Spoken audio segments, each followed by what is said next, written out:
yeah, first time here, see what it's like. The conditions are meant to be really good. Certainly looks good.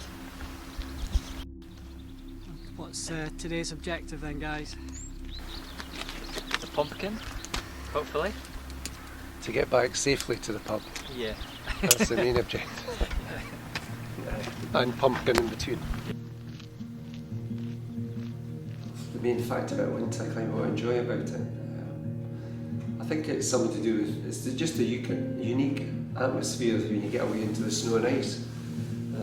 The isolation and then the sort of working with somebody you trust to get up a route. But it's quite unique compared to sort of try climbing through the summer. It's more risky, you've got the shorter day and there's a lot more energy required to get up and back down. It just takes you to some really amazing places, some really big routes, big multi-pitch routes.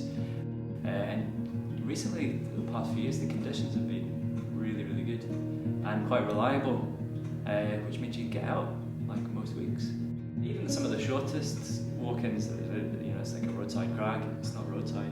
Ben Udley, Ben and Doe, they say they're short walk-ins, but you're walking for 1.5 hours. And that's a short 1.5 hour walk-in is regarded as a short one. The uniqueness of Scotland, and I can compare it with going away to Norway. Scotland, just the shortness of the day, the conditions just make it more challenging. It's a lot of commitment to go out and do a winter route in a day. Generally, I mean, you could be getting up at like 2 o'clock in the morning, leaving at 3 o'clock in the morning. I mean, you could be out, you could be out for 24 hours, longer sometimes.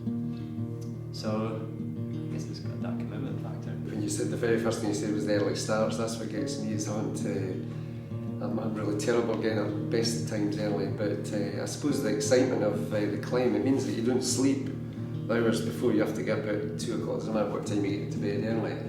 I've still got a really disrupted sleep, so in the back of your head you always think I'm going to be knackered today. But once you're actually on the mountain, that never enters you. You seem to be full of energy and focused on what you've got to do. As we approached and rounded the shoulder when we actually saw the face with the pumpkin, we saw it was in ideal conditions and it looked very attractive because of the density of the snow and ice, but also you could quite quickly see large mushrooms had formed at the top of pitch 1. Here in front of us had some difficulty deciding whether it was going to be risk-free. There was some ice dropping down from the route, but we believe it was from other climbers further up the route as opposed to any thaw as the sun struck the top part of the route. What presented to us was an exciting, steep, slightly snow-filled, but we could see good steps up through ice, past the mushrooms, and then disappearing round a slight groove.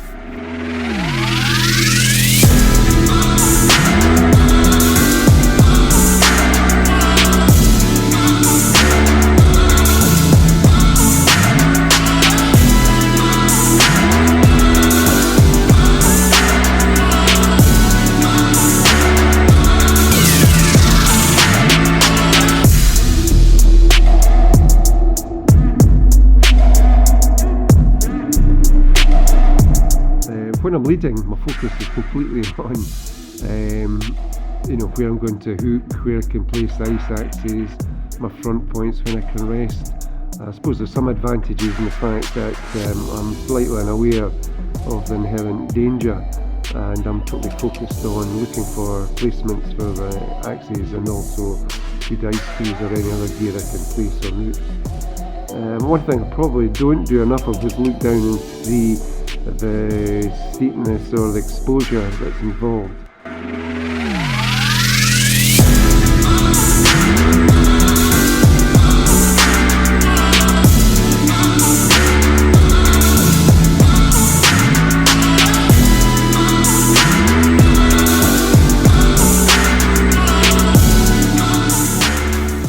And I climbed up until I was 21, 22, and then I took up my full-time career.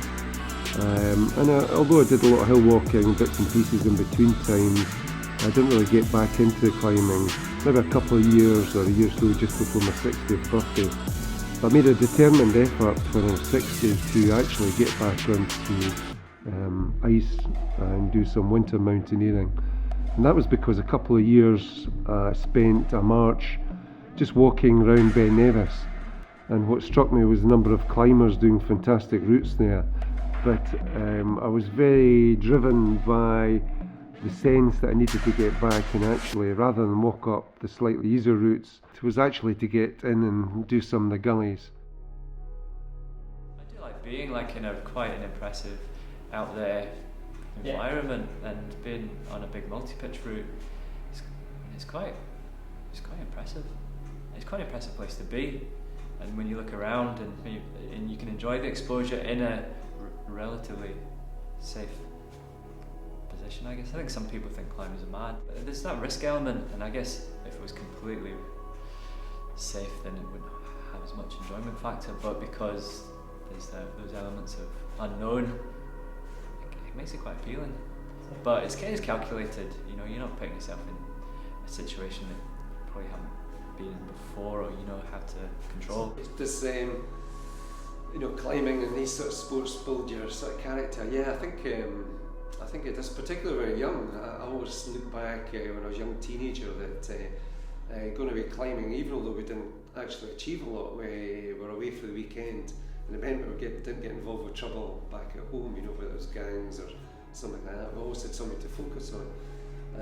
But as you grow older, I think the risks become maybe a bit more focused. Obviously when you're young you never really think of the potential damage you could cause yourself with some of the stuff you're doing.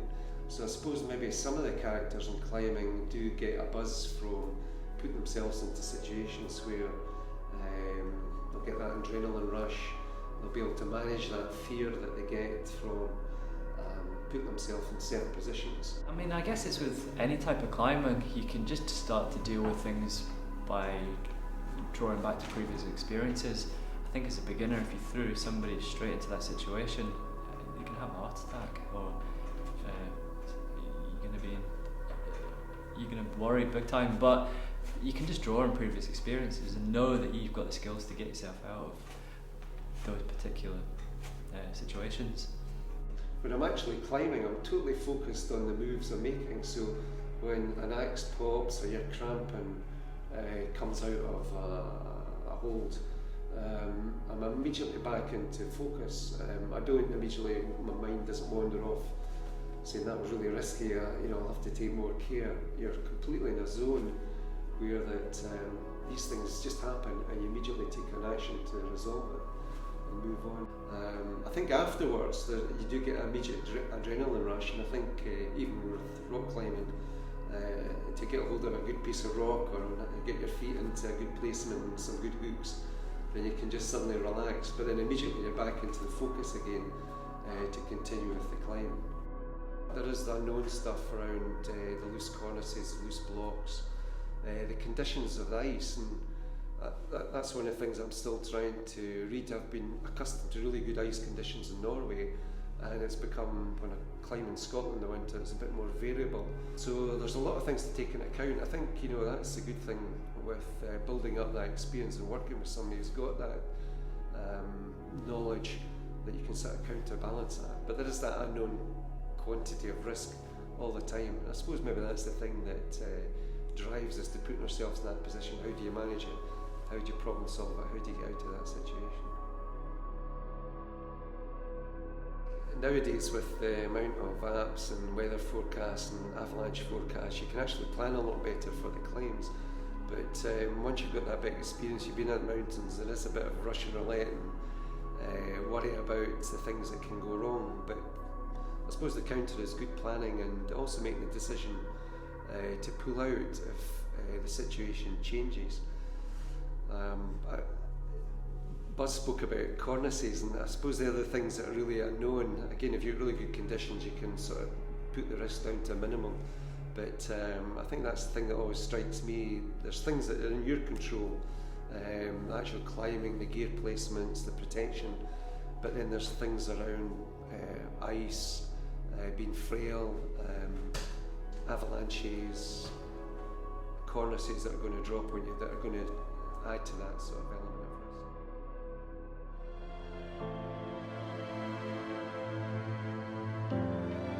Not everybody's heard of this, but some people will have. Type 1 fun is the immediate enjoyment. You do something that you immediately get a rush and you feel happy about.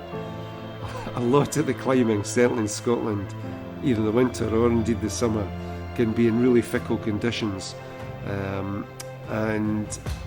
and really desperately think, why am I doing this? Age 62, perched in some precarious place, water dripping down on top of you, and also that inherent dampness you've got in your body because you've sweated so much either the walking or the actual climb. So this is sort of type 2 fun, and actually it's not till you get back to somewhere safe or you get back to the car, back home or in the pub on the way back, that you actually say, no, that was first class. It does a lot to settle your mind, gives you a focus, and it just gives me a balance in life. So the stresses that everybody faces day to day, you completely forget about it on the mountain face.